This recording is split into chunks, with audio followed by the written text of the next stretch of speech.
আসসালামু আলাইকুম রহমতুল্লাহি বারাকাতুহ। সম্মানিত ভাই বোনেরা, যারা আমাদের জুম থেকে অথবা অন্য কোনো মিডিয়ার মাধ্যমে প্রোগ্রাম দেখছেন, শুক্রবারের এই সকাল বেলায় আপনাদেরকে অন্তরের অন্তঃস্থল থেকে মোবারকবাদ জানাচ্ছি। আল্লাহর কাছে দোয়া করছি, আল্লাহ রমাদানের শেষে, আহ, একেবারে শেষ শুক্রবারে তোমার কাছে আমরা কায় মনোবাক্যে দোয়া করি, আল্লাহ তুমি আমাদের রমাদানের প্রত্যেকটা ভালো কাজ তুমি কবুল করে নাও। আল্লাহর কাছে দোয়া করি যে আমাদের এই দুর্বলতা, আমাদের পাপ, আমাদের অন্যায়, আমাদের খারাপ, এগুলো সব আল্লাহ তাআলা ক্ষমা করে দিন। এবং আমাদের যে সমস্ত টুটাফাটা ইবাদাত করেছি, আল্লাহ সেই ইবাদাতগুলোকে কবুল করে নিন। আল্লাহ প্রত্যেক রাতে কিছু লিস্টে নাম রাখতেন, যেখানে তাদেরকে উতাকা মিনান নার বলা হয়, যারা দুজক থেকে মুক্তিপ্রাপ্ত মানুষ। আল্লাহ যেন তাদের কাতারে, তাদের লিস্টে, তাদের তালিকায় আমাদের নামটাও যেন আহ, গণ্য করে রাখেন। আল্লাহর কাছে দোয়া করি যে আমাদের আব্বা আম্মা, দাদা দাদি, নানা নানি, আত্মীয় স্বজন, আমাদের যে সমস্ত প্রাণের প্রিয় মানুষজন, যাদের ছাড়া আমাদের জীবনটা কেমন যেন একাকী মনে হয়, মরুভূমি মনে হয়, আদর করার লোক দুনিয়ায় নাই, এই সমস্ত মানুষদেরকে আল্লাহ তাআলা তার রহমা দিয়ে ঢেকে রাখুন। তারা যেমন ভাবে আমাদেরকে রহমত দিতেন, আদর করতেন, আল্লাহ তাদেরকে তার চেয়ে আরো বেশি রহমত দিয়ে, আদর দিয়ে ঢেকে রাখুন। তাদের জীবনের সমস্ত গুনাহ খাতা মাফ করে দেন। আল্লাহর কাছে দোয়া করি যে আমাদের পরিবার পরিজন, আত্মীয় স্বজন, আমাদের নিজেদেরকেও আল্লাহ তাআলা ভালো অবস্থায় রাখুন এবং সারা জীবন যেন দিনের পথে থাকতে পারে তার তৌফিক দান করুন। আজকে আমরা একটা আয়াত নিয়ে এসেছি। সে আয়াতটা আমরা সবাই জানি। এই আয়াত আমি বলার সাথে সাথে হয়তো সবাই বলে ফেলেন যে উস্তাদ, এটা তো আমাদের জানা আছে। আর সেটা হলো আল্লাহ তাআলার বাণী, ওয়ামা আরসালনাকা ইল্লা রাহমাতাল লিল আলামিন, ওয়ামা আরসালনাকা ইল্লা রাহমাতাল লিল আলামিন, ওয়ামা আরসালনাকা ইল্লা রাহমাতাল লিল আলামিন। হে রাসূল, আমি আপনাকে পাঠাইনি, তবে পাঠাইছি এই জন্য যে রহমাতান, মানুষের কাছে রহমত হিসাবে, রহমতের জন্য, লিল আলামিন, সমস্ত জগৎ সৃষ্টির সমস্ত দিক, যত রকম সৃষ্টি আছে সব সৃষ্টির কাছে, শুধু মানুষের কাছে না, শুধু জিনের কাছে না, শুধু ফেরেশতার জন্য না, যত মখলুকাত আছে, আলাম আছে, তার জন্য। এর আগে আল্লাহ তাআলা, এটা সূরা আম্বিয়ার 107 নম্বর আয়াত, 106 নম্বর আয়াতে তিনি একটা কথা লিখে রাখছেন। তিনি বলছেন এই কথা, ওয়ালাকাদ কাতাবনা ফিজ জাবুর, আমি জাবুরের মধ্যে লিখে রাখছি, মিন বাদি যিকর, কোরআনের পরে আমি লিখে রাখছি, আন্নাল আরদা, যে এই জমিনে ইয়ারিসুহা, ইনহেরিট করবে, ওয়ারিসি সূত্রে জীবন যাপন করবে, বসবাস করবে, ইবাদিয়াস সালিহুন, যারা খাঁটি মানুষ, যারা যোগ্য মানুষ, যারা ভালো মানুষ। ইন্না ফি হাযা লাবালাগান লিকওমিন আবিদিন, এবং এইটা যারা ইবাদত গুজার বান্দা, যারা আল্লাহ তাআলাকে মানে মোটামুটি তাদের রব মনে করে এবং তাকে মানে ইবাদত করে, তাদের কাছে পৌঁছে দেওয়া হচ্ছে। এই এই দুটো কথা এখানে বলা হলো। একটা হলো পৃথিবী আবাদ করার যোগ্যতা রাখে সালেহনরা, ভালোরা। ভালোদের হাতে পৃথিবী আবাদ হয়, খারাপদের হাতে পৃথিবী বিরান হয়। ভালো লোকের হাতে পরিবার সুন্দর হয়, সমাজ সুন্দর হয়, মসজিদ সুন্দর হয়, বাজার সুন্দর হয় ভালো লোকদের হাতে। খারাপদের লোকদের হাতে বিরান হয়, দেশ বিরান হয়, পৃথিবী বিরান হয়। আর এটাই আল্লাহ তাআলা বলছেন যে এটা মানে যারা আব্দ, যারা আল্লাহ তাআলার বান্দা, সবাই যে আল্লাহ তাআলার বান্দা না। যারা আল্লাহ তাআলার বান্দা, যে জাতিগুলো, যে মানুষগুলো যারা আল্লাহকে মানে, যারা মনে করে যে আমাদের সত্তা আল্লাহ তাআলা, তাদের কাছে এই কথাটা পৌঁছে দেওয়া হলো, এই পৃথিবী যদি আবাদ করতে চাও তাহলে ভালো হবা, কোনো বিকল্প নেই। আর ভালো হওয়ার মাপকাঠি, ভালো হওয়ার অনুপ্রেরণা, ভালো হওয়ার রোল মডেল, ভালো হওয়ার মেইন বিষয়, এটা হলো আমা আরসালনাকা ইল্লা রাহমাতাল লিল আলামিন। এই বাক্যটা খুব ছোট, খুব ছোট বাক্য, কিন্তু একটা আইডিওলজি, মানে একটা আদর্শ, যে আদর্শের উপরে একটা মানুষ তৈরি হবে, একটা পরিবার তৈরি হবে, একটা দল তৈরি হবে, একটা রাষ্ট্র, সমাজ, রাষ্ট্র তৈরি হবে, একটা বিশ্ব তৈরি হবে। তার মূল মন্ত্র এই জায়গাটা। সেটা কি? এখানে চারটা এলিমেন্ট আছে। একটা এলিমেন্টের নাম হলো মুরসেল। কে পাঠালো, কে পাঠায়, এই কথাটা কার কাছ থেকে আসতেছে? কোনো দুষ্টু লোকের কথা, কোনো ফাইল, মানে উম, বৈজ্ঞানিকের কথা, কোনো দার্শনিকের কথা, কোনো লেখকের কথা, কোনো কবির কথা, কোনো ফাজিলের কথা, দুষ্টু লোকের কথা? নো, নাউজুবিল্লাহ। আরসালনাকা, মুরসিল হলেন আল্লাহ। আল্লাহ তাআলাই পাঠাচ্ছেন। চিন্তা করেন, আল্লাহ নিজেই পাঠাচ্ছেন, আমি পাঠাচ্ছি। আরসালনাকা, তাও বহু বচনের শব্দ। এখানে আরসালনা বলেছে, বহু বচনের শব্দ। আরসালতুকা, আমি তোমাকে পাঠাইছি, না আরসালনাকা। মানে একজন নবীকে দুনিয়ায় পাঠানোর সমস্ত মেকানিজম ব্যবহার করা হয়েছে। আল্লাহ তো নিজেই আছেন, ফেরেশতা জিবরিল আছেন, হাতে সাথে কোরআন আছেন। এই কোরআনের পরপরই আবু বকর আছেন, ওমর আছেন, ওসমান আছেন, আলী আছেন। এখানে সাদ ইবনে ওয়াক্কাস, আবি ওয়াক্কাস আছেন, আব্দুর রহমান ইবনে আউফ আছেন। হ্যাঁ, আরসালনাকা, সংঘবদ্ধ, আরশ থেকে শুরু হয়ে একেবারে দুনিয়া পর্যন্ত, একেবারে সম্মিলন। মুরসেল, কে পাঠালো? মানে অ্যাম্বিগুইটি নাই। ও, এটা কার কাছ থেকে আসছে, কি নিয়ে আসছে? নো, একদম সব স্পষ্ট। আমি পাঠাইছি। এবং আমি শুধু না, আমরা পাঠাইছি। আমি না এখানে শুধু, আমির সাথে, আল্লাহর সাথে একেবারে তাকে একা ছেড়ে দেওয়া হয় নাই। তার সাথে ফেরেশতা আছে, ও আইয়াদাকা বিরূহিম মিন, রূহের মাধ্যমে আল্লাহ তাআলাকে সাহায্য করেন। ও, আল্লাহ তাআলা বলেছেন ওয়ালিল্লাহি জুনুদুস সামাওয়াত, আল্লাহ তাআলার আসমান জমিনে, হ্যাঁ, অনেক সেনাবাহিনী আছে তাকে দিয়ে। তাহলে মুরসাল পেয়ে গেলাম। মুরসাল কাকে পাঠাচ্ছে? আরসাল না কা, তোমাকে, তোমাকে। মুহাম্মাদান বলেননি, আহমেদা বলেন, তোমাকে পাঠাইছে, যাতে করে এটা কোনো অ্যাম্বিগুইটি না থাকে। আল্লাহ তাআলা লক্ষ্য করে বলছেন, আল্লাহ রসুল কেই, আল্লাহ রসুল কেই লক্ষ্য করে বলছেন, তোমাকে পাঠিয়েছে। সূরা আম্বিয়া 107 নম্বর আয়াতের আগে ইব্রাহিম, মূসা, আইয়ুব, জাকারিয়া, আহ, বড় বড় নবীদের ঘটনা এখানে আসছে। তাজ্জব ব্যাপার। এবং তাদের এক একটা গুণাবলীর কথা বলা হয়েছে। তারা কোন কোন কারণে আল্লাহর কাছে বেশি ফেভার পেয়েছেন তাও বলে দিয়েছে। কিন্তু এখানে যে আন্তা আরসালনাকা, তোমাকেই পাঠাইছে, এটা হলো মুরসাল। মানে কাকে পাঠানো হয়েছে, কাদের কাছে পাঠানো? মুরসালুন ইলাইহি, কাদের কাছে পাঠানো হয়েছে? কেউ বলতে পারবে না যে ও, ওটা বোধহয় আরবদের কাছে পাঠিয়েছিল, আচ্ছা আচ্ছা, ওটা আবু জাহেল আবু লাহাব ওদের কাছে পাঠিয়েছে। না, আপনাকেও লক্ষ্য করা হচ্ছে। আল্লাহ তাআলা বলছেন আপনাকেও, কিয়ামত পর্যন্ত প্রতিটি মানুষের মধ্যে শামিল। আলামিন, তুমি যদি আলমের মধ্যে থাকো, তুমি যদি আলম থেকে বাইরে যাও সেটা আলাদা কথা। আলম কারে বলে? আলম হলো যাকে চেনা যায়, চেনা যায়, যা দেখা যায়, যা বোঝা যায়, যা, সেটা আলম। সেটা হতে পারে ধুলাবালি, সেটা ধুলাবালির আলম। সেটা হলো পানি, পানি হলো পানির মানে এটাও একটা আলাম। সেটা জিন, সেটাও একটা আলাম। সেটা মাছ, সেটাও একটা আলাম। প্রাণী আলাম, মানুষ আলাম।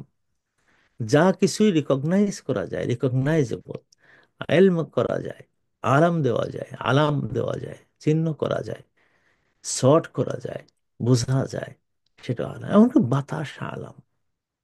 চিন্তা করেন, সবার জন্য সবাইকে এখানে মুরসালুন ইলাইহিম, কাদের কাছে পাঠানো হয়েছে? প্রতিটা জনপদ জনপদে, গাছে, তরুলতায়, পাখির গুঞ্জনে কুঞ্জনে, মানুষের কোলাহলে, আকাশের অন্তরিক্ষে, সাগরের তলদেশে, বনে বাদাড়ে, সর্বত্র রহমাতুল্লিল আলামিন, সর্বত্র রহমাতুল্লিল আলামিন।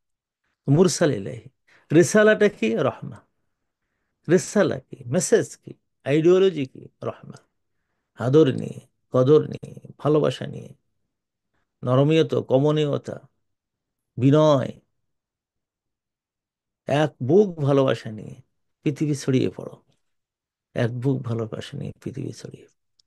এটা হলো প্রথমটা হলো যে কি, মানে আল্লাহ তাআলা বলে দিলেন 105 নম্বর আয়াতে যে পৃথিবীকে ইনহেরিট করা দরকার, এমারা করতে হয় পৃথিবীকে। এই জন্য আল্লাহ তাআলা আমাদের পাঠিয়েছেন। এই পৃথিবী সাজাতে হবে, গোছাতে হবে। আপনার যতটুকু সুযোগ আছে ততটুকু করছেন। যদি দেখেন যে আপনার পৃথিবীটা চালাতে যে আপনার বাবা যা দেখে দেখে রেখে গিয়েছিল তাতে হচ্ছে না, আপনি কাজ করবেন। আপনি এই কাজ করতে যদি দেখা যায় যে আপনাকে ঠেলা গাড়ি ঠেলতে হচ্ছে, ঠেলুন। আপনার ওই যে জগৎটা আছে, যে জগৎ সংসার নামক ওই জগতের আমি একচ্ছত্র মালিক। সেখানে আপনার ওয়াইফ আপনাকে সারাদিন পরে যখন আসে, এই সমস্ত গায়ে লবণাক্ত মানে উঠেছে এমন ঘাম মুছে দিচ্ছে, সে আপনার কথা শোনে। আপনার বাচ্চারা ছুটে আসে, আমার বাবা ঠেলা গাড়ি ঠেলে আসছে, কোলে উঠে। হ্যাঁ, এটা আপনার আলাম। এই জগতে আপনি সর্বশের মা, আপনার জন্য রহমা। এবং আপনি এখানে ওয়ারিস, আপনি এখানে লিডার। এইভাবে আপনি এই ওয়ারিস যারা হচ্ছেন, এখানে যদি আপনার মধ্যে এতটুকু থাকে যে না, আমি একটা আইডিওলজিকে কেন্দ্র করে সামনে যাব, ভালো হব, আল্লাহ তাআলা বলছে তুমি যদি এই নিয়াতটাই করো এবং সেই ব্যাপদে সেই উদ্দেশ্যে সামনে এগিয়ে যাও, তাহলে এই জগৎ তোমার, এখানে নেতৃত্ব তোমার। এবং এটা বলতেছেন যে আমি এটা জানাই দিলাম প্রতিটি মানুষ যারা আমার ইবাদত করো, তোমাদের জানাই দিলাম তোমরা শুধু ইবাদত করো, মসজিদের কর্নারে বসে থাকবে, সারা বছর চুপ করে থাকবে তার জন্য না। তোমার এই পৃথিবীকে আমানত করতে হবে, এই পৃথিবীর ওয়ারাসাত করতে হবে। এই দায়িত্ব তোমার। এবং এই ক্ষেত্রে যেই ওই 4টে এলিমেন্ট নাও। একটা হলো যে আল্লাহ তাআলা তোমাকে পছন্দ করেছেন, এই জন্য তোমাকে মুসলমান বানিয়েছেন, নবীর উম্মত বানিয়েছেন। 2 নম্বর হলো আল্লাহ তাআলাই, 2 নম্বর হলো তুমি, তুমি হলে আল্লাহ তাআলার এখন আমাদের নবীর পরে তোমার মধ্যে নবীকে দেখতে চান। তুমি কতটুকু নবী হতে পারো? আর কাদের কাছে যাবা? আলামিনের কাছে যাওয়া। তোমাকে দেখে দেখুন, মাস যেন নবী মোহাম্মদকে দেখে যেমন খুশি হতো, এরকম হয়। উট যেন তোমার কাছে এসে অভিযোগ করতে পারে, দাস যেন তোমার কাছে এসে ছায়া পায়, দাসী যেন বোঝে এর কাছে গেলে আমি আমার অধিকার খুঁজে পাবো, বাচ্চারা এসে বলে হ্যাঁ এর কাছে আমার আসল কথা পাওয়া যাবে, সাধারণ মানুষ এসে বলে যার নেতৃত্বে সামনে যাওয়া যাবে। আপনি সেই রকম হন। চিন্তা করে দেখেন এই আয়াতের মধ্যে কত রকম কথা, সব বিশ্বের সমস্ত মানুষের কাছে। আমি বিশেষ করে যারা ইউরোপে এবং আমেরিকায়, কানাডায়, অস্ট্রেলিয়া, অমুসলিম দেশে বসবাস করেন তাদেরকে বলি যে হাতে আগুন নিয়ে আসেন, হাতে আগুন নিয়ে আসেন। সেই আগুনটা কি? যেসব দেশে আসছেন আপনি আবার নিজেরা আবেদ মনে করেন, নিজেরা জান্নাতে যাওয়ার কথা মনে করেন, কিন্তু আবার সেই সাথে আবার এদের এই অপরাধের মধ্যেও আপনি সামিল হয়ে যান। খবরদার, এখানে ইবাদিয়াস সালিহুন হতে হবে। সেজন্য আপনি খাওয়া একটু কম হোক। মুসলমান দেশে হালাল উপায়ে খাওয়া কঠিন। আমি তো দেখলাম, সৌদি আরবে থাকছি, মালয়েশিয়ায় থাকছি, বাংলাদেশে গেছি, ইন্দোনেশিয়ায় গেছি, কুয়েতে গেলাম, কাতারে থাকলাম, দুবাইতে গেলাম। মুসলমান দেশে হালাল উপায়ে টাকা ইনকাম করা কঠিন। আর অমুসলিম দেশে এত স্বপ্ন দেখেন কেন? অমুসলিম দেশে থেকে আপনি হালাল উপায়ে খাবেন, মুসলিম দেশে করা যায় না, আর অমুসলিম দেশে? হ্যাঁ, যদি থাকতে হয় আপনার থাকার দরকার হয়, কারণ আপনি বাংলাদেশে ভালো সুযোগ পাচ্ছিলেন না। তাহলে আপনি এখানে থাকবেন এই কথা বলে যে আমি ওমা আরসালনাকা, আল্লাহ তাআলার কাছ থেকে প্রেরিত, প্রেরিত। আন্নাল আরদা ইয়ারিসুহা ইবাদিয়াস সালিহুন, ভালো লোকরাই দুনিয়া ইমারাত করবে, ওরাসাতি করবে। আপনি ভালো লোক হবেন না, আবার ওরাসাতি করার চিন্তা করেন কেন? জান্নাতে যাওয়ার চিন্তা করেন কেন? ইসলামে আন্দোলন করার চিন্তা করেন কেন? ইসলামী রাষ্ট্র প্রতিষ্ঠার চিন্তা করেন কেন? আপনি বলেন যে আমি ভালো হব না, সিদ্ধান্ত নিয়েছেন আমি ভালো হব না। আর যদি কোনো হুজুর যদি আপনাকে বলেছেন যে একটু ভালো হন, হা, হুজুর আপনি কিচ্ছু বোঝেন না, আপনি কিচ্ছু বুঝবেন না। একটা মজলিসে বসছিলাম, তো সেখানে বলতেছে, জানো দেখি, তো এই দেশে এই মানে কোনো মেয়েদের সাথে খারাপ আচরণ করা যায় আছে, তো কোথায় পেয়েছে? তো কিতাবে পাইছে। তাহলে কিতাবে তুমি এটা পেলে কিরকম? তাহলে তুমি জানো না? তা না, এখানে আছে। তো কি বলে? ইন্নামান নিসা ও হালালুন ফি বিলাদিল কুফার, যে মেয়েরা কাফেরদের দেশে হালাল। আমি বললাম যে বলে কি, বেচারা বলে কি? ও দেখাও তো দেখি। তো দেখলাম যে ওখানে লেখা আছে ইন্নান নাসিআ, ইন্নান নাসিআ হালালুন ফি বিলাদিল কুফার। তার মানে হলো, যদি কেউ এইরকম পর্যায়ে যায় যে মানে একটু সময় নিয়ে আহ, একটা জিনিস কিনলো, কিনে ওইটা কিস্তিতে কিনতে যে একটু টাকা পয়সা বেশি দিতে হয়েছে, যেমন ধরেন 10 টাকা একটা জিনিসের দাম, কিন্তু আমি 1 বছর ধরে কিস্তিতে দিতে চাই, আমি 12 টাকা দেবো, এটা জায়েজ আছে। আর সেইটা সে পড়লো কি নিসা, হুম? ওই ওই মনে করে আসছে যে কাফেরদের দেশে সব হালাল, আমি এখানে ফাঁকি দেবো। খুলনার এক ভাই আছে, খুব মানে রসিক মানুষ, বলে যে উস্তাদ, আমার দাদার বাবা ছিল জমিদার, বিরাট জমিদার। তারে এই যে মানে চিরস্থায়ী বন্দোবস্ত দিল যে, মানে ইংলিশ সরকার, যে তাতে আব্বার জমিদারি, আমার দাদার বাবার জমিদারি সব শেষ হয়ে যায়। এখন আমি এই দেশে আসছি যে আমার দাদার বাবার ওই জমিদারি আবার পুনরুদ্ধার করব। তো কিভাবে করবো? তো এদেশ থেকে শুধু ঋণ নেব, ঋণ নেব, ঋণ নেব, নিয়ে বাংলাদেশে যে বিরাট জমিদারি করো। করেছো, সত্যি সত্যি তাই, এটা মিথ্যা কথা না। আপনি যদি যান খুলনা শহরে, দেখবেন যে কি সুন্দর। আর সব এখান থেকে ব্যাংক থেকে লোন নিয়ে গেছে, এখন ব্যাংক ক্রাফ্ট হয়ে বসে আছে। প্রত্যেক মাসে নাকি 4 আনা 8 আনা দেয়, এতে হয়ে যায়। আর এই যে চিন্তাটা, চিন্তাটা, মুসলমান আবার সবার আগে জান্নাতে যেতে চায়, আমার আগেও। আমার সাথে বলে যে উস্তাদ, ইনশাআল্লাহ আমি প্রত্যেক বছরই আমরা করব। দরকার কি আমরা করার? দরকার কি আমরা? এই জন্য অমা আরসালনাকা ইল্লা রাহমাতাল লিল আলামিন, রহমা হয়ে যান। মানুষ বুঝুক যে এর আমার দরকার, একে আমি এই দেশ থেকে যেতে দেব না। আমার মনে আছে যে সেদিন গল্প করতেছিলেন এক ভাই এখানে আমার সাথে এতেকাপ করছেন। তো বলতেছেন যে উস্তাদ, আপনি জানেন আমার বাবা এখানে কিভাবে ছিল, তো কি হবে? তাহলে উনি আসছিলেন এই দেশে, এদের আসছিলেন ওই মানে গলা কাটা পাসপোর্ট দিয়ে। এক লোক মারা গেছে, তা তার পাসপোর্টে ওই আমার বাবার ওই গলা কেটে তারপরে নিয়ে আসছে। তো তখনকার সময়ে 1961-62 সালের দিকে এত বেশি দেখতো না, বলে আসছে। এসে তারপরে যখন কাজে দিছে, কাজে দিলে এক ইহুদির ফ্যাক্টরিতে, তো ওখানে ধরা পড়ে গেছে যে এই লোকটা যা নাম, তারপরে যে ছবি, সেই ছবির সাথে ছবির কিছু অংশ মিলতেছে, কিছু ওখানে ধরা পড়ে গেছে। তো বলছে, বলার সাথে সাথে বলছে যে হ্যাঁ হ্যাঁ, আমি আসলে মিথ্যে কথা বলে আসছে। সহজ সরল সুন্দর মানুষ, ভালো মানুষ, আবার একটু এলেম আছে। হ্যাঁ, তা ধরা পড়ে গেছে। ধরা পড়ে গেলে পুলিশ তারে ধরে নিয়ে গেছে, নিয়ে গেলে তো সাদারা, সাদারা গেছে তারে ছাড়ানোর জন্য।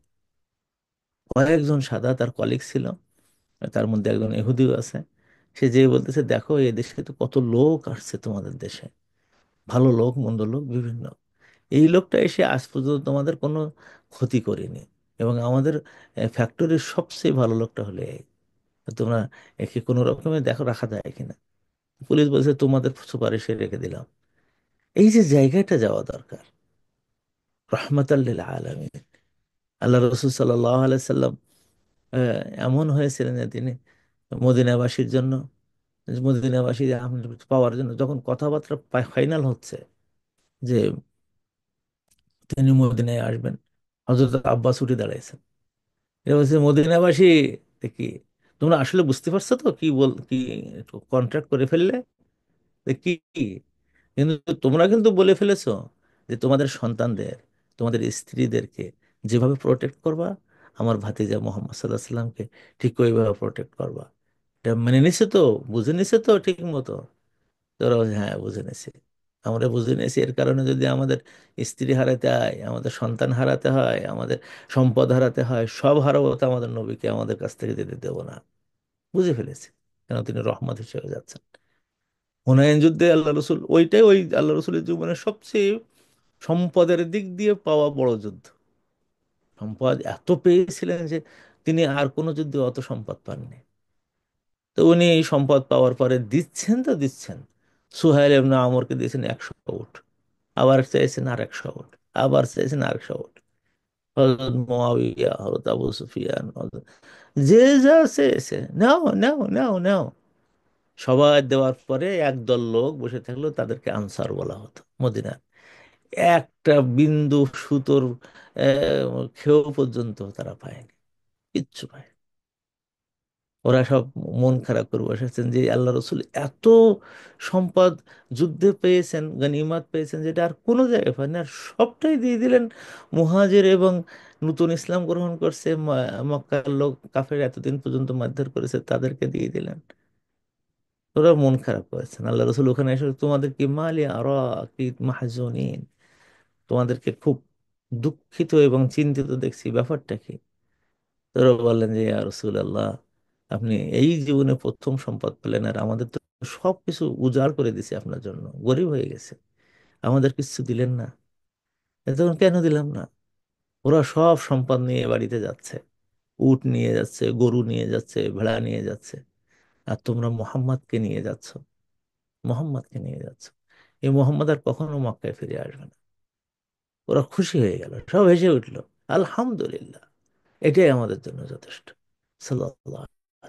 যদি কোনো ব্যক্তি এখনো পর্যন্ত ওই কথাটা বলতে পারে যে মানুষ ঢাকায় 3টি বাড়ি করতেছে, মানুষ অমুক জায়গায় বড় বাড়ি করেছে, মানুষ লন্ডনে একটা সুন্দর বাড়ির অধিকারী হয়েছে, আমি ওইটা চাই না, আমার ঘরে মোহাম্মদ থাকুক, এই ডিসিশনটা যদি কেউ নিতে পারে, আল্লাহ তাআলা বলেন, তাহলে তার ঘরটা, তার সবটাই আল্লাহ তাআলার কাছে মানে একেবারে অত্যন্ত প্রসপারিটির সাথে গ্রহণযোগ্য হবে।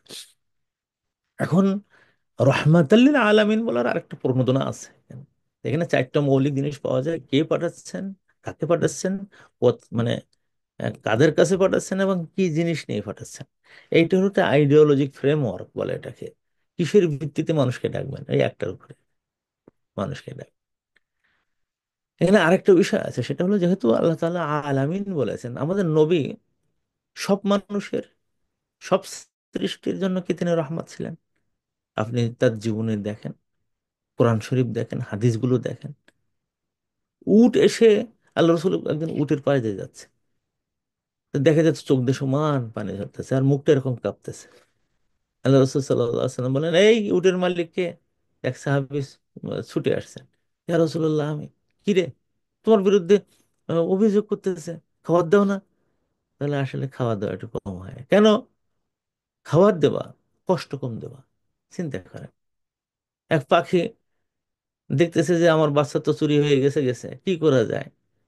আল্লাহ রসুল বসে আছেন, সাহাবায়ে কেরামকে নিয়ে, এক পাখি এসে শুধু সেখানে পড়তেছে উঠতেছে, পড়তেছে উঠতেছে। আল্লাহ রসুল বলেন, কি রে, এই পাখির বাচ্চা কে চুরি করছো? আহ একজন সাহাবী বলতেছে, আমি নিয়ে আসছি। শিগগির ফিরে দাও, শিগগির ফিরে দাও। পাখি এসে বুঝতেছেন যে আল্লাহর কাছেই, আল্লাহ রসুলের কাছেই বিচার দিলে আমি বিচারটা ঠিক মতো পাবো। আর সেখানে আমরা, আমাদের কাছে আমার আপন বোন বিচার পায় না। আপন বোন যদি বলে, ভাই আব্বা মারা গেছে, তার সম্পদটা আমারে দাও, আপন বোন আমার কাছে বিশ্বাস পায় না। আপন ভাই একটু পাগল। আমাদের ওখানে মানে 3 ভাই, তাই আমাদের আত্মীয়। তখন বলছে, ভাই ও ছোটটার নাম, ছোটটা আমাদের ক্লাসমেট ছিল, তো ছোটটা কিচ্ছু পেলো না, তোমরা দুজন শত শত বিঘি সম্পত্তি পেলে। বললো, পাগল মানুষ তো, তো পাগল মানুষ তো খাইতে দাও। বললো, কি খাবে আর, পাগল মানুষ তো। বিয়ে দিল না, ওই পাগল পাগল করে করে তার কিছু দিল না, ওই পাগল করেই সে কেটে যাচ্ছে, বিচার নাই। আবার কিন্তু দুইজনই মাশা আল্লাহ একেবারে আল্লাহ তাআলাকে পাওয়ার জন্য মনে করে যে আমাদের এলাকার সেরা ব্যক্তি, প্রথম সারির ব্যক্তি। কিন্তু বাড়িতে কিন্তু এরকম রহমত নাই সেখানে। তো এই যে জায়গাটাই, যে একজন, একটা গাছ যেন, এক সাহাবী রাস্তা দিয়ে হেঁটে যাচ্ছেন, একটা গাছের পাতা এরকম তুলে নিয়ে আসছে। তাহলে ও পাতাটা তুললে কেন? তুলে এমনি। তাহলে এমনি তুমি তুললি, এমনি তুলে, তুমি জানো না ওই পাতাটা আল্লাহ তাসবিহ করে? তুমি গাছের পাতাটা তুমি যখন তুলছো তখন তার কষ্ট হলো না? এই যে রহমা। আপনি যে এলাকায় যাবেন, সেখানে আপনার দেখে গাছপালা চিনতে পারবে যে এসে গেছে, আমি আর মরবো না, ধুকে ধুকে মরবো না, আমার গায়ে পানি পড়বে, আমি সতেজ হয়ে উঠবো। আপনার জায়গায় যে একটা কুকুরও পর্যন্ত ভালো থাকবে। এই জন্য হযরত ওমর ইবনে আব্দুল আজিজ বলছিলেন যে দাজ্জালা নদীর প্রান্তরে, প্রান্ত দাজ্জালা নদীর ব্যাংকে, তীরে কোনো একটা কুকুর যদি না খেয়ে মরে যায়, কোনো একটা কুকুর যদি না খেয়ে মারা যায়, তারও জবাবদিহি আমাকে করতে হবে। এই জায়গাটাই এখন আমাদের পৌঁছানো দরকার।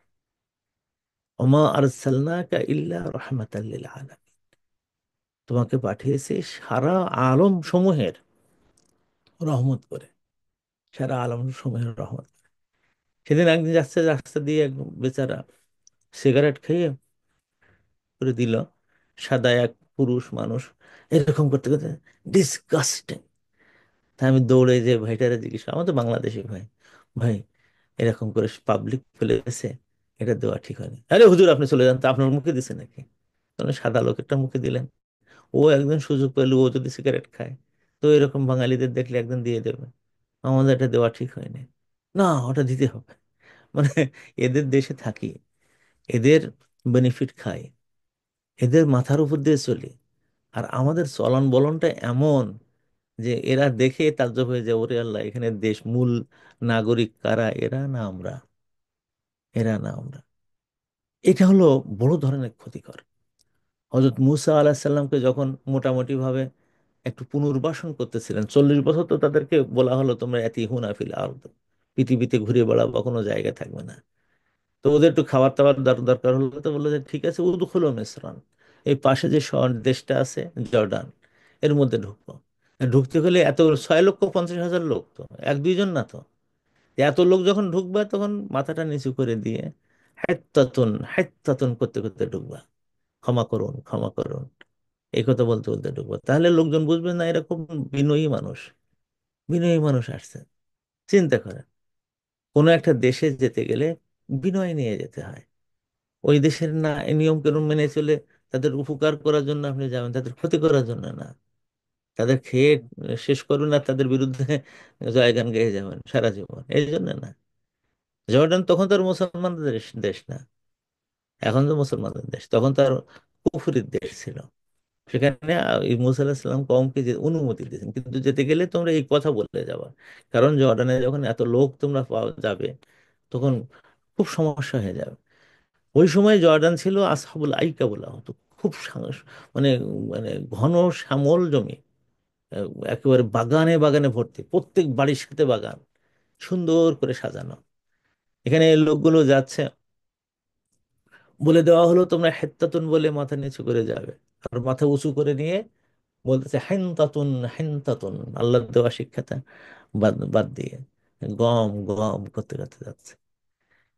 এক রাতের মধ্যে ওখানে সুযোগ দেওয়ার পরে, জর্ডান এটা তো উন্নত দেশ ছিল সে সময়, মেয়েরা ওখানে স্বাভাবিকভাবে চলাফেরা করতো, কোনো সমস্যা নেই। তো এতগুলো লোক আসছে, কিছু মেয়ে দেখতে আসছে, সন্ধ্যা নামছে, সেখানে বলা হয়েছে যে কয়েক শত নারীকে ধর্ষণ করে এই বনি ইসরায়েলের লোকেরা। আল্লাহ তাআলা বলছেন ফাবাদ্দালাল্লাযীনা যালামু কাওলান গায়রাল্লাযী কিলা লাহুম, এই জালেমরা কথা চেঞ্জ করলো, কাজ চেঞ্জ করলো, রাহমাতুল আলামিন হতে পারেনি, বের করে দেওয়া হয় ওই জায়গা থেকে, দূরে দূর হয়ে যাও এখান থেকে। চিন্তা করেন, আমরা যেখানে গেছি মালয়েশিয়ায়, আমরা দেখতাম আরে, আহ একবার এক মেয়ে কি কান্নাকাটা করতেছে আমাদের ইউনিভার্সিটিতে এসে, কি, তো আমাকে বাঙালি এক ছেলে বিয়ে করছে, করে আমার এই সন্তান টন্তান হয়ে গেছে, এখন সে পালাই চলে গেছে বাংলাদেশে, তার আসতে না, তোমরা একটু তার খুঁজে নিয়ে এসো। আমার তো জীবন টিবন আমার বাড়ির থেকে বের করে দিয়েছে, আমি বাঙালি বিয়ে করছে তাই। হ্যাঁ, এক সময় মানে প্রস্তুতি নিচ্ছিল কিছু মুসলমানরা যে মানে ফটিকছড়ি বান্দরবান ওই এলাকায় মুসলমান বানাবে, সব তো খ্রিস্টান হয়ে যাচ্ছে। তো এরকম কিছু যুবক ছেলেদেরকে ওখানে বিয়ে শাদী করানো শুরু করলো চাকমাদের সাথে। আল্লাহ, 2 বছর 3 বছর পরে সব চলে আসলো। এটা রহমাতুল্লিল আলামিন। আল্লাহ তাআলা বলছেন, ইন্নাল আরদা ইয়ারিসুহা ইবাদিয়াস সালিহুন, ভালো লোকেরাই এই দেশ ইনহেরিট করবে, এই দুনিয়া ইনহেরিট করবে। তো এই জায়গাটা আমরা সাংঘাতিক ল্যাকিং। আল্লাহ রসুলের এই শিক্ষাটা এবং তাকে পাঠানোর এই মাজেজাটা এবং কারণটা আমরা ভালোভাবে যেন রপ্ত করি। আল্লাহ তালা আমাদেরকে কবুল করেন ইনশাআল্লাহ। আজ আর না, আজকে এখানেই রাখি। আর সম্ভবত আর একদিন মধ্যে ক্লাস হবে আগামীকালকে। আল্লাহ হয়তো তৌফিক দেবেন যে 29-এর পরে ঈদ করব। আর যদি তা না হয়, 30-এর পরে হয়, তাহলে আরো আরেকটা ক্লাস থাকবে, 2টো ক্লাস এখনো আছে। আপনারা সবাই ভালো থাকবেন এই দোয়া করছে। আজকের দোয়াটা আমি সবাইকে আমি অনুরোধ করি যে আমার আব্বা আম্মা, আমার আত্মীয় স্বজন, শ্বশুর শাশুড়ি, আপনার আব্বা আম্মা, আমাদের জন্য, আমার জন্য আপনারা দোয়া করবেন সবাই, যে আল্লাহ যেন উস্তাদ, উস্তাদের আব্বা আম্মা, দাদা দাদি সবাইকে ভালো রাখেন, জান্নাত দান করেন। আর আমি এই মসজিদে এখান থেকে শুরু করে নিয়ে ইনশাআল্লাহ আমি আমার কিউএনএস একাডেমির সমস্ত ভাই বোনদের জন্য আমি দোয়া করতে থাকবো। আল্লাহ যেন আমাদের দোয়াগুলো কবুল করে নেন। 2 নম্বর কথা হলো, আলহামদুলিল্লাহ সুম্মা আলহামদুলিল্লাহ, গতকালকে মুকাররম বিল্লাহ আমাকে জানাইছেন যে উস্তাদ যে মসজিদের জন্য আপনি টাকা চাইছিলেন সেই মসজিদের হয়ে গেছে। এবং আমার এক বোন উমরা যাওয়ার আগে আমাকে বলে গেছেন যে উস্তাদ, আল্লাহ তৌফিক দিলে আমি গরিব এলাকায় অল্প টাকা দিয়ে একটা ফুল মসজিদ করে দেব। তাহলে এবারও মনে হচ্ছে, সুসংবাদটা হলো যে গতবার যে 3টি মসজিদ হয়েছিল, এবারও সম্ভবত মনে হচ্ছে যে আপনাদের দিয়ে 3টি মসজিদ হয়তো করা যাবে। কিছু টাকা বাকি থাকবে, সেটা আমরা আস্তে আস্তে দিয়ে না, হারি না। রমজান শেষ হয়ে যাচ্ছে, আমি আর মানুষের কাছে চাই ওটা করে লাভ নেই, আস্তে আস্তে দিয়ে দিয়ে আমার তো এটা মনে হচ্ছে 3টি মসজিদ এবারও আপনাদের উপহার আমরা দেবো ইনশাআল্লাহ কিওয়ানেস থেকে। এবং এটা মসজিদ করে তো আর গর্ব করার উদ্দেশ্য না, কারোর উদ্দেশ্য না। শুধু একটাই আল্লাহর কাছে চাওয়া, আল্লাহ তুমি যেন তোমার সামনে যখন যাব তখন তুমি এই কথাটা বলো, তোমার জন্য তো জান্নাতে ঘর একটা বানাইও ফেলছো মসজিদ করে, যাও তুমি জান্নাতে যাও, যাও তুমি জান্নাতে যাও। জান্নাতে যাওয়ার জন্য কিছু লোক থাকবে, উলাইকা হুমুল ওয়ারিসুন, ওয়ারিসি সূত্রে জান্নাতে যাবে। ওয়ারিসি সূত্রে তোমার জান্নাতে ঘর একটা আছে, সেই ঘরে তুমি যাও। এইরকম ওয়ারিসি সূত্রে জান্নাতে যাওয়ার উপযুক্ততার জন্য আল্লাহ তাআলা আমাদেরকে দেন। এই মসজিদগুলো আমরা সেই জন্য বানাই। আর যদি আপনারা চান যে ঈদের চাঁদ ওঠার আগ পর্যন্ত, শাওয়ালের চাঁদ ওঠার আগ পর্যন্ত এখনো যতটুকু সময় আছে, আপনারা আমাদের এখানে শত শত ছাত্রছাত্রী পড়াশোনা করতে চায়, অভাবের তাড়নায় পড়তে পারে না, তাদেরকে আপনারা স্পন্সর করবেন যতটুকু সম্ভব। আপনার এক একটা ছাত্রের জন্য তো আমরা 40 পাউন্ড করে নেই, তো সবটা দরকার নেই। আপনি যদি মনে করেন আমি 10 পাউন্ড পারবো, তো 10 পাউন্ড দিই, তো লিখে দেবেন যে স্টুডেন্ট স্পন্সর। আর হলো দ্বিতীয়টা হলো যে আমরা একেবারে দুনিয়া যাদের কোনো আশা নাই সামনে, এরকম কিছু ভাই বোনদেরকে আমরা চিকিৎসার, উন্নত চিকিৎসার চেষ্টা করি, যাতে করে সে ভালো হতে পারে। হ্যাঁ, আমরা টাকাটা বিপথে ব্যয় করি না, এমন জায়গায়ও আমরা দেই না যে ডাক্তার বলেছে আর উপায় নাই, তারপর আমরা খরচ করার চেষ্টা করি না। এমন লোক যাকে বাঁচায় রাখা যায়, এবং হয়তো আল্লাহ তাআলা বড় তৌফিক হয়তো দেবেন হয়তো। এই আপনাদের টাকা নিয়ে গত মানে কালকে এক আলিম আমাকে জানালেন, নিঃস্ব হয়ে গেছে সব, কিন্তু আপনাদের টাকা দিয়ে সে ইন্ডিয়া যাচ্ছে তার ছেলের বাইপাস করার জন্য। বাসামোরাও অনেক সঙ্গীন আছে অবস্থা, বেবি সেটির কাছে চিকিৎসা হচ্ছে। তার সর্বশেষ এটা বললো যে বাইপাস করলে হয়তো তাকে বাঁচানো যাবে। আলহামদুলিল্লাহ, আপনারা যে টাকা দিয়েছেন তাকে আমরা 3 লক্ষ টাকা, 3 লক্ষ এখন আপনারা সম্পূর্ণ দেননি, কিন্তু আমরা 3 লক্ষ টাকা তাকে আমরা দিয়ে দিচ্ছি ইনশাআল্লাহ। আরেকজন বোনের জন্য আপনারা বলছিলাম যে আপনারা ঘর বানাই দেবেন, তার স্বামী মারা গেছে, একটা মাত্র ছেলে ছিল, সেও মারা গেছে, একেবারে অসহায়। তা আপনারা যে টাকা দিয়েছিলেন, ঘর হচ্ছিল না, হচ্ছিল না, কি করি? আল্লাহ তাআলা ঘর একটা ব্যবস্থা করে দিয়েছেন। কিভাবে? তার একটা সুন্দর বিয়ের ব্যবস্থা করেছেন আল্লাহ তাআলা। তো বিয়ের জন্য আপনাদের টাকা বেশি দেননি তো, ওখানে ছিল বোধহয় 1.5 লাখ সামথিং মোর, হয়তো এরকম হবে। তো সেই টাকাটা দিয়ে আমরা তাকে এখন বলেছি যে তুমি তোমার চিকিৎসা, তার বেশ কিছু রোগ টোগ আছে, এবং বিয়ের জন্য যা যা লাগবে, তার তো বাপ নাই, তার স্বামী তো গেছে মারা, ছেলে নাই, একেবারে অসহায়, তার পাশে দাঁড়াবার কেউ নাই। এই টাকাটা নাও, আমাদের ভাই বোনেরা দিয়েছেন, তুমি প্রস্তুতি নাও, আর আল্লাহ তালা তোমাকে যে বিয়েটা করাচ্ছেন তুমি সেখানে ভালোভাবে থাকো। ঘর তো বানিয়ে দিতে পারলাম না, তো অন্তত এইভাবে আমাদের বোনটাকে আমরা পুনর্বাসন করেছি, এবং এখানে আপনারা করেছেন। রমজান মাসের দোয়া করি যে ওই বোনের মুখের হাসিতে আল্লাহ যেন আপনাদেরকে জান্নাত দান করেন। এভাবে আমরা জাকাতের টাকা দিয়ে আমরা কিছু ভালো ভালো কাজ করি, তাও মানে কিউএনএস এর ভিতরে থেকে। তো আপনাদের হাতে এই সময়টা আছে এখনো, যে মানে ঈদের চাঁদা ওঠার আগ পর্যন্ত আমরা এটা নেব, ঈদের পরে আর আমরা কোনো টাকা, জাকাতের টাকা আমরা এখান থেকে আর আমরা চাইবো না। এটা এটা আমাদের সাধারণ নিয়ম। আল্লাহ আপনাদেরকে ভালো রাখুন, আল্লাহ আপনি সুস্থ রাখুন। আগামীকালকে আবার দেখা হবে ইনশাআল্লাহ।